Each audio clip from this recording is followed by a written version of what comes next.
For more than 100 years, throughout times of change, tumult, and uncertainty, there has been a constant, the special relationship between the United States and the United Kingdom. The UK has been one of our staunchest and most loyal allies. We've stood beside each other through 2 world wars and the Cold War. In the 21st century, the US and UK have become even stronger friends and partners, both in the fight against global terrorism and for freedom, peace, and prosperity.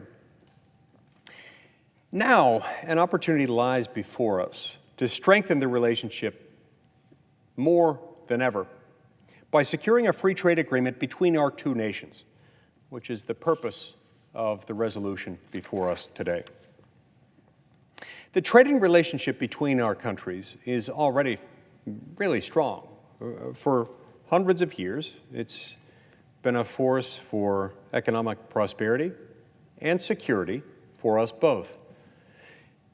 In just 2019, the total trade in goods and services between our 2 countries totaled $273 billion. And the UK was the United States' 7th largest trading partner in goods. Figures from that same year show that U.S. trade with the UK resulted in a $21.8 billion trade surplus. The United States and the United Kingdom, in fact, share the single largest bilateral trade and investment relationship in the world. And now, with the UK's newfound ability to negotiate independent free trade deals, we have the opportunity to grow that relationship even more. A free trade agreement would allow even more goods and services to flow even more easily between our 2 countries. It would allow for expanded commercial partnerships and greater investments in emerging industries. It would serve as an even greater engine of prosperity and economic liberty on both sides of the Atlantic Ocean.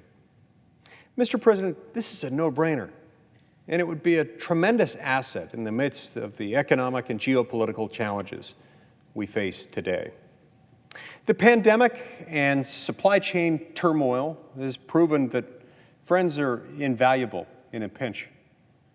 While many global relationships have been unsteady and many governments don't know what their future trading relationships will look like, the UK has been a stalwart and secure partner with the United States. Furthermore, it could not be a better move in the age of great power competition with China. We will not beat China by trying to be like China in imposing centralized command and control grips on the economy that will strangle trade and trample free enterprise. Instead, we should do what we've always done best: prioritize free, open, and fair commerce with friendly nations, as the G7 this past weekend confirmed. At the conclusion of the summit, the group as a whole agreed to, quote, secure our future prosperity by championing freer, fairer trade within a reformed trading system, close quote. And the U.S. and the U.K. signed a new Atlantic Charter in which both countries committed to take actions, quote, enabling open and fair trade between nations. Securing a mutually beneficial trade agreement with one of our oldest and closest allies would be in the best interest of us all. As President Biden himself recently said, quote, America's alliances are our greatest asset, and leading with diplomacy means standing shoulder to shoulder with our allies and key partners once again, close quote. On this point, I could not agree with President Biden more. Congress can seize this opportunity by supporting the resolution before us today.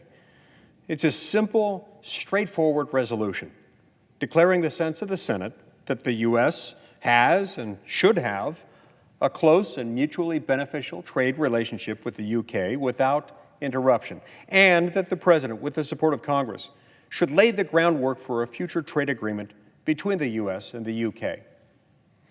Borrowing a phrase from Prime Minister Boris Johnson after his first face-to-face meeting with President Biden at the summit this past weekend, the U.S.-UK relationship is indestructible. No two nations have worked more closely together. No two peoples have done more to expand and defend liberty or to achieve peace and prosperity. Throughout history, this partnership has steadied the world through some of its greatest perils. It can continue to do so today, if only we let it. The American and British peoples have the opportunity to once again join forces and emerge from the challenges we face stronger than ever for the benefit of our countries and nations across the globe. To that end, I urge each of my colleagues to support this resolution.